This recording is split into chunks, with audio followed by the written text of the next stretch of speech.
Hi, welcome to This Week in Ames. I'm Susan Guiazda. On today's show, we check in with the Ames Parks and Recreation Department.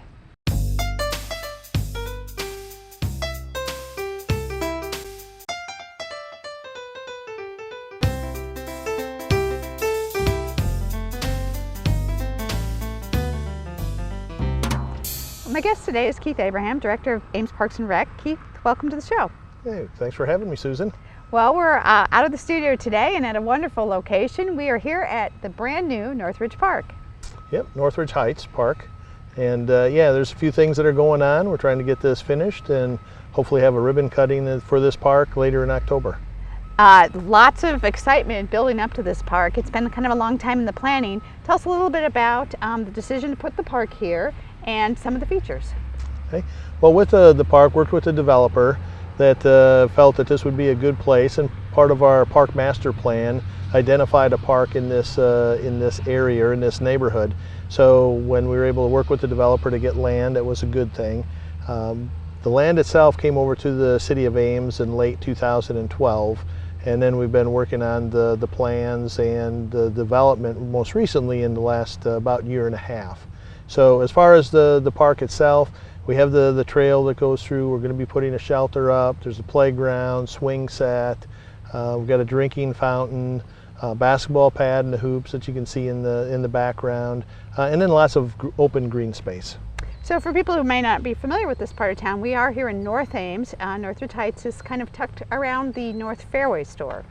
It is. It's just north on Stang. It's actually on the corner of Stang and Harrison. And it's an up-and-coming residential neighborhood. I'm sure there's a lot of children around here. Yes, there is. Yeah, and a lot of excitement for the park also. We've had, over the last year, a lot of emails, a lot of phone calls. Hey, what's happening? When's it going to be ready? So it'll be nice once it's all done and ready to go and we see more kids playing out here. So this isn't the only park that's coming online soon. We have some other, not only new parks, but improvements going on around the community. Tell me a little bit more about what's happening. Okay. So one of the other parks that is new to the park system is Roosevelt Park. There the school district has had that property for over 100 years, and part of the property the school is on is being redeveloped into the Roosevelt, and people are actually living there. But 1.3 acres of that was given to the city for a park, and we'll be having a park ribbon cutting in October with that one as well. And it'll be similar, but it's a little bit unique because one of the pieces of history for that park has been a outdoor summer Sunday concert series that they've been doing for the last roughly 13 years. And so the stage, or the shelter, is actually going to be double as a stage. So that's going to be kind of a unique feature. That's going to be on the south end. We're going to have a piece of artwork there. We have a kiosk which will give the donors, some recognition. And then on the north end we'll have the playground. Well, and that's a great point. Roosevelt Park is tucked into kind of an established neighborhood in the central core of the city. A lot of neighborhood interest in this park and actually some neighborhood fundraising.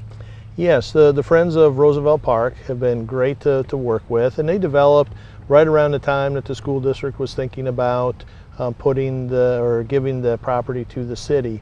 So they've been instrumental in making that happen, but they did also go out and fundraise over $45,000 for the park to increase the amount or to expand the amenities that we have in that park. So I think the city's plan, as you mentioned, the park master plan, the city's been very good about not only looking at areas where we're redeveloping or developing, but also redeveloping property. One of those parks that you had mentioned to me earlier that is going to get maybe a little bit of a facelift is Duff Park, sort of a little known park in Ames. Yes, yeah, and people probably go by there a lot when they're driving on Duff Avenue. It's on the corner of 14th and Duff. Just a very small park, but it has a piece of playground equipment and a little bit of green space. And that is actually the last wooden structure that we have within the park system. Because of longevity and safety, over the past number of years we've been eliminating all of the wood structures. So this is the last one to go, and we do have a new piece of playground purchased, or equipment purchased, which will be going in hopefully yet this fall.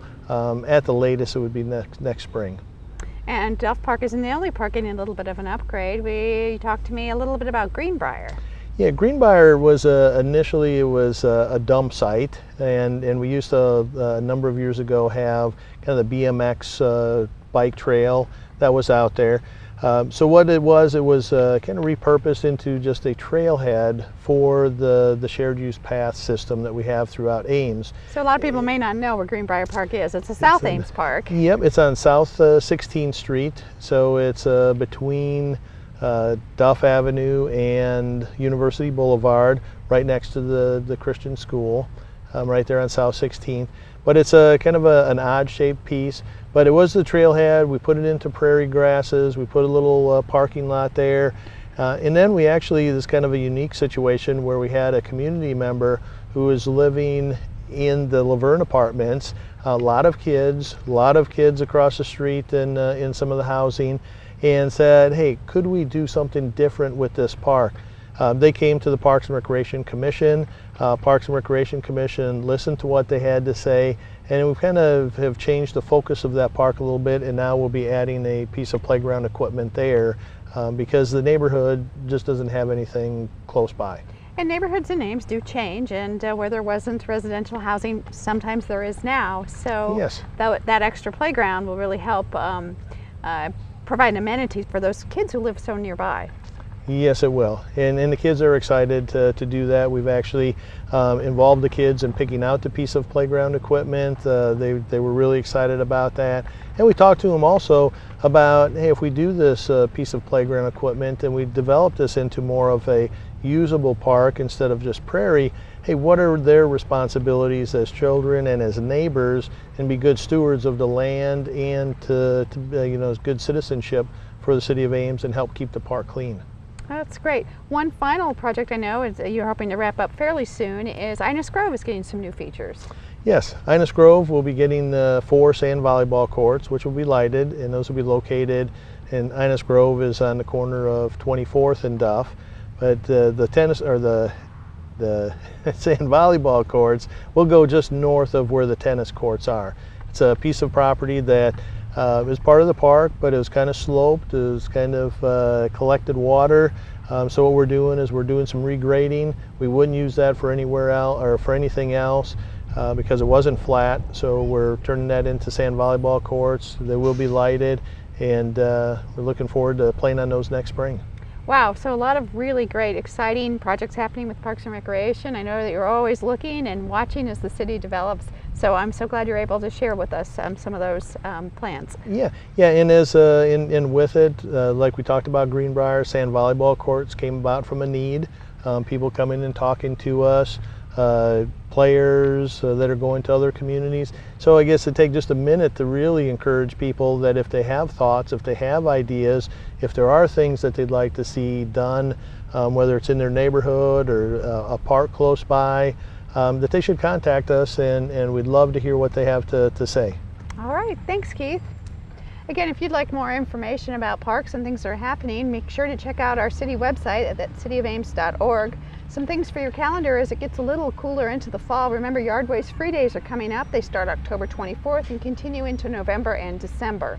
Finally, if you have kids that might be trick-or-treating this year, remember that Trick or Treat in Ames will be held on Friday, October 30th from 5:30 to 7:30 p.m. Well, that's our show for today. Thanks for watching, and tune in next week for This Week in Ames.